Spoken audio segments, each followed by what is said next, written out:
Hey everybody, welcome to another episode of the Border Hookups Go RVing. Today we're going to be talking about the 10 things that we use that we didn't know about before we went full-time. Before we went full-time RVing.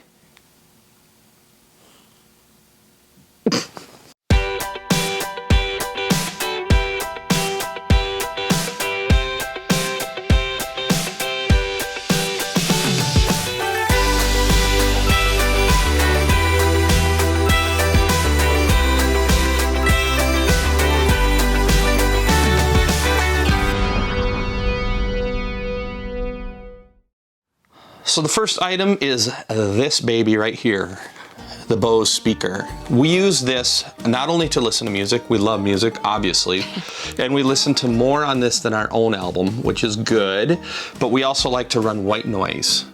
It's amazing. The white noise at night prevents us from waking up because there are dogs or, you know, anything going on outside. Right. Coyotes in Arizona. And I joke to say that we run this so loud that you could probably come into our camper at night and make a ham sandwich in our living room, kitchen. They're all the same. And we would never know you're there. So the Bose speaker. Yeah, we use it every single day. The second thing that we use that we didn't know we needed is a humidifier. So it is extremely dry out in Arizona, so dry that, yeah, your skin is dry and peeling, and of course that can affect, you know, your breathing and everything. So we found this little humidifier. This one is a Pure Guardian. I think we got it at Target or CVS or something like that. But it's very small, and we run this every single night. We do, and it really makes a difference. You know when we don't use it because you're a lot of coughing just from the dry air, and you feel it. So you sleep better with it too. You do, you sleep better, your air is more humid, and it's good for your health. Mm-hmm. The next item on our list, Chocks. Not just any chalk, but a rubber chalk. And the reason that we have these is because we don't always notice that the other chalks that we used are still under the tires, and they're plastic chalks, and when we go over them they just collapse. And these are heavy duty, heavier than the plastic ones, but these babies, they ain't going nowhere. Hey, I'll own it when I'm outside and I'm telling him to go ahead, go back. You know, sometimes I forget the little plastic ones on the other sides and on the other side, and I have been known to have him drive over it. And they crush.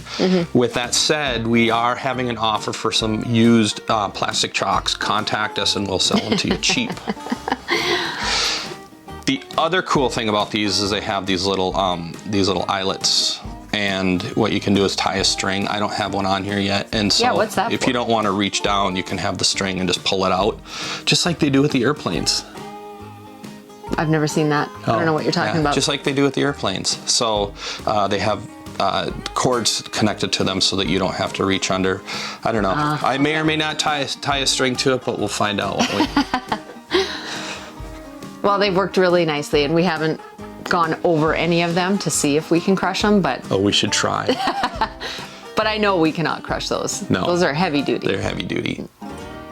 The next item that we use all the time and we didn't know that we needed are these little strainers. So I know it seems like such a trivial thing, but when you have gray water and, you know, food particles and everything going into your gray tank, if you've ever RV'd, you will notice that the gray tank is ickier and smells worse than the black tank. It really does. Yeah. It does. And that's because of all the food particles and things going down in the bathroom. You know, you're brushing your teeth and Wait, sorry, you brush your teeth? It's kind of disgusting, but you know, the things that are going into that gray tank are pretty nasty. So these are pretty cheap. I just get them off of Amazon, and I have different sizes for the kitchen sink and for the bathroom sink, and they work amazing. And then when they get gunky, you just toss them. Right, and this little guy is for our Fisher Price sink that we use.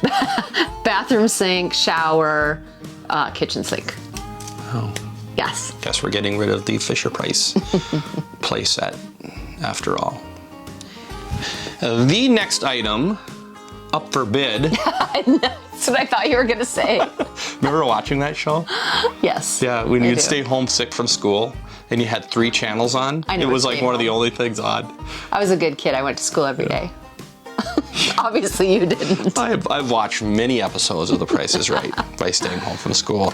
This guy right here, Get it's your a pet splitter. spayed and neutered. You wanted to say that, didn't you? Yeah. Can I continue? Yes, you may. Sorry, I am so sorry. Go. Ready, go. This splitter that goes on to the spigot at campgrounds is an essential, because the reason is if you're hooked in and your water's all hooked up and you want to, say, hook another hose up to spray down your camper or wash something off, it's nice to have another outlet. Also, if somebody else rolls in and they need to tap into what you have, like if you have friends camping with you, they can hook into this as well. So it's really nice. I have metal ones as well. I just found this one the other day. Obviously, it's not open yet. Brand new. So we're gonna see how this works. But it is made by Best Garden. So I'm guessing it is Must the be best, the best one on the market. So we'll find out, and this is how you turn it off. And oh, the other thing too that's nice is when you roll in and you have your water. I don't always crank the water at the campgrounds open all the way, because I don't know what kind of pressure they have. I use a reducer also, but a lot of times I'll just turn it on a little bit, ask Jacqueline how the pressure is. And then when you leave, we always turn our water off when we leave the camper. You can just do it here, instead of having to turn it off and try to guess where, or sorry, it would be this way, try to guess where we had left it. Yeah, we've heard too many horror stories about water being left on and people leave and they come back to flooded camper. Right, yep. So this guy right here, Best Garden. We'll find out, won't we? Do you feel like we're opening Christmas presents? Like in your family, did you all take turns Yes, going around the room? definitely. And as a kid, you would just be losing your mind because Yeah. your parents would, my grandma would open the presents so slowly. That's what I And like do. set everything aside. Like she would fold the paper. That's me. But my grandma lived through the Depression. So for her, it was like, you save it. What's my excuse? You have I none. like to open Christmas presents and not tear the paper. It's like a challenge, you know, to be able to get it off without tearing it. But you also grew up 6 hours north of Winnipeg, where there wasn't a lot of shipping up there. So if you actually had real Christmas wrapping show up, it was a big deal for you. I thought you were going to say there wasn't a lot of paper. And I was going to say there are trees everywhere. And you have a paper mill in town. And a paper mill. All right, what is it? Okay, my turn. So when we came out traveling full time, we figured that we could just use the hotspots on our phone, on our cell phones. Right. And we've been doing that. However, there are times when that just hasn't worked out as well as we'd like. Right. Doing a Zoom sometimes. So I talked to a lot of full-time RVers, or we did, and they recommended getting a hotspot that's dedicated to that. And so we purchased this JetPack from Verizon. Yes. And I know there are different ones out there, but this seemed to be the one that most people used. And in our experience, we've found that Verizon is available pretty much everywhere. We do have Yes. an AT&T hotspot in our truck, but 98% of the time, Verizon is the one that works. Right. So, And why wouldn't you just use the one on your phone? apparently when you use the hotspot on your phone, because there are so many other things going on with your phone in the background, it's just not a dedicated hotspot. Right. So it just doesn't work quite as well. Right. And so we did purchase this and it's been working really well. Yeah. The problem is now we're watching all these episodes of Breaking Bad and we're just power watching Netflix You're now. just on top of that show. We're all over it. And I don't know if it's good that they're cooking meth in an RV and we live in an RV. I don't know if there's some subliminal thing going on here, but we promise you we will not be going down that rabbit hole. We will not cook meth. We will not cook meth. That's Absolutely. Scout's honor. Yes. Sorry, 90 degrees. I was a brownie. You're a brownie. Yeah, like a Girl Scout, right? And we'll not Same cook thing. brownies either. Gosh. All right, JetPack, Verizon. You just keep edging more and more forward. Did you notice No, that? I'm trying to get posture. I tend to slouch. You do slouch. So this is like my first chair flute player in Yeah. my high school band. I feel you like beefing up more and more and moving Oh, I'm puffer forward. fishing this thing. Yeah. Yeah, I've been flexing this entire video. Can you see me sweating? No, all of a sudden you do have like this great posture. I know. Couldn't you have this all the time? Oh, it's all for show. All right, what do you I'll have? go back to slouching as soon as this is done. The next item up for bid, don't touch the goods, don't touch the goods, is a TPMS system. Now this TPMS system I'm actually in the middle of doing a review on. This is not a sales job. This is just telling you that this box happened to be sitting right over there when we started the video. So I'm showing you this. And by the way, TPMS. how long has that review been going on? I'm doing a 3-year review of this product. I figure much. anything less than 3 years, you really don't know the product. So it's 3 years in the making. Yeah. I like the way you think. Right. We're trying to get Tony Scott to do the directing on this video, but we're still waiting to hear from his people. TPMS system stands for go. Tire pressure monitoring system. Ah, this was your moment to shine, and you just. Well, you had me do it because you probably couldn't remember. Well, there is that. Well, I can't say the word subscribe either. So these things are crucial because what it is, it tells you, a lot of people have these in their later model vehicles anyway. And it tells you what the tire pressure is and tells you the heat in your tires. And we hook these to our trailer and they're super easy to use. And then this little guy sits in front of me, this little readout, and it lets me know where our pressure is and what our temp is. And it has saved us. It has. Because we were driving there's a video on it. What was that called? Something. RV emergency breakdown. No, the one that we really used it when we were coming back from Roswell. Oh, did we? We didn't Yeah. have one when we had the RV emergency breakdown. That's Right. the problem. We didn't have one yet. Yeah. So our TPMS system in the emergency breakdown was old school, which was just smoke coming out of the tire. And then that alerted us as to pull over. Now we've upgraded to technology and we were going down the freeway and I noticed the temp drop, or the pressure dropping. Right. And I said, something's up here, and we pulled over on the side of the road, and then the alarm went off after we were pulled over, which would have told me that we had a huge, I don't even know, it looked like an oversized thumbtack. Yeah. Big nail. Big nail in the tire. So these are crucial. This one is probably just over $300. Our first one we had was like $70. It's the best $70, the best $300, best $400 you'll ever spend is a TPMS system, which stands for Tire pressure monitoring system. BAM! She nailed it. I got it. Enter Nailed clap it. track Get here. it? Nailed it. You said because we were like there with was the a nail, nail in and then you tied it yeah, into this. yeah. And Good then one. Good one. Star is born. The next item that I use all the time that I really didn't know about or know that I would need is my heater buddy. So this is a portable heater, runs off of these nice little propane canisters, and you can use this anywhere. So outside, I freeze. I'm a freeze baby. I'm probably one of the worst Canadians ever because I'm cold all the time. And this has saved me. This has allowed me to be outside with other people when otherwise I'd be inside the camper. Right. Real people. Real And people. as you can see, it does get used because there's dirt on it and There's a everything. lot of real estate on that. Yeah. And you can put it on low, you can put it on high. You can actually use this indoors. Don't take my word for it, do some research on that, but we watched a video where a guy had it indoors and he had all the carbon monoxide detectors Right. to make sure. He did have his window cracked. Right. So, always have a window Right. cracked. And we do not suggest that you do that. Exclamation points Right. with exclamation points. Right, do the research on it yourself. Yeah. And the nice thing about these two, I believe, and we've not done this before, because these canisters can add up, is you can get an adapter so you can run it off of your LP tanks. So you can just run a hose, and that's a lot cheaper than buying these time after time. Yeah, it's a song. Time after some time. Oh, there goes the copyright infringement. So Yeah, heater buddy, love it. She loves it. I do.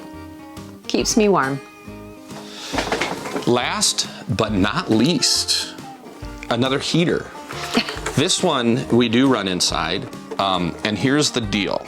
When you're at an RV park, and we're not at RV parks very often, but when we are in an RV park, instead of blowing through our LP to run our furnace, and we're plugged into their system, we just run this bad boy and we set it in the middle of the floor, and this thing is set up so if it tips over, it turns off. It has heat control, so if it touches anything, it gets too hot, it shuts off, and we just clear an area and run it. The only downside with this, you have to remember, is that it takes power. So you have to keep an eye on how much power this is drawing or how much power your particular heater is drawing, and keep in mind that you don't want to overload the system if you're running 30 amps. If you're running 50, you can get away with a lot more. Yeah, so don't be turning on your microwave and your electric water heater and everything all at the same time. Right. And the other thing is that if you are running it and say like this week has been getting down to the upper 30s or low 30s, just above freezing, if you have this on, it will trick your furnace thermometer, or what do they call it? Thermostat, into thinking that it's plenty warm in here, and then you're not, in our case, heating the underside of your camper, meaning your pipes and things. So just because it's warm in your camper doesn't mean that your pipes underneath are staying warm, so you have to keep that in mind as well. But we really like this heater, and it saves us money on LP, because right now LP is not a cheap item to purchase. And this is when we're at RV parks where they're not charging us based on our electricity usage either. Right.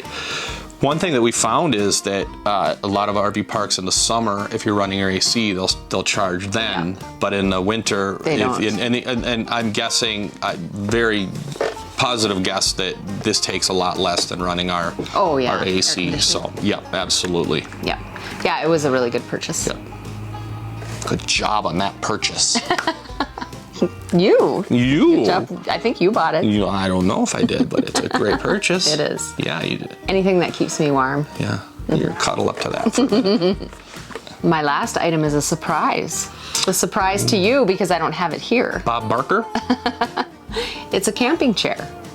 And the reason I say camping chair, I mean a good camping chair. So of course, when we went out full time, we had camping chairs. But little did we know, those camping chairs get destroyed because you use them all the time. So having a really, really good camping chair is really important. And so I've gone to a camping chair that is big, it's sturdy. I wanna say that the weight limit on it is 300 pounds. Obviously I'm not 300 pounds, but it just goes to show you how sturdy it is. And then it also has a tray on the side, and I found that that tray is really vital to have. In fact, your chair doesn't have a tray, and you're always trying to use my tray. I am trying to use your tray. It's a beautiful tray. So spending the money on a really good camping chair is really, really worth it. Can I interject for a second? So the difference between having a camping chair or any of these items for that matter, if you're a weekend warrior, nothing wrong with being a weekend warrior, as opposed to going full time, is vastly different. Because if you're buying a chair and you go camping with said chair 4 times a year, 5 times a year for the weekend, that's vastly different than you're using your chair and your tray every day when you're out full timing. So it really beats your stuff up. So keep that in mind when you go buy things for weekend warrior as compared to full-time RVing. Right, it might be the difference between getting the, $200 TPMS or the $70 TPMS you were talking about. The $200 camping chair or a $30 camping chair. The $5 plant or the $50 plant. There is a difference. Let's let these people go. They've been waiting around long enough. Captive audience for a while. We need to stop. But hopefully you got something out of this video. And if you did, leave us a comment. And with that, we'd like to say, hey, thanks for watching another episode of the Border Hookups Go RVing, and please remember to subscribe. I said it. Perfect. And to ding that bell so we can let all of you know as to when we have more episodes coming out. If you liked what you saw in this video, please give us a thumbs up, and we hope to see you out here. We'll see you out here. We should have talked about the Oh, you know what we should have said? What? That we'll put the links in the description, because what if they do want to get some of these items? Yeah, but then they know all our secrets. You know? They know everything. Then they have the same stuff we have. Because Yeah. you told me, here's an example. You told me that when you were going to school in the Paw, little tiny town, and there was only like one clothes shopping store to go to. It was horrible. And then you would show up at school for the first day of school, and like 4 other people had the exact same outfit that you had from the dress barn or whatever it was. No, Dress Barn, that was nice. way out of our league. Really? So the Dollar General? Pretty much, yeah. Your mom local hardware store. Your mom was sewing garbage bags together. No. Just switch it up a bit. No, I was left to my own. I would just, get something, and then you show up at the dance and thinking you're looking pretty good, and then 3 other girls have the same dress. And they all look better than you do.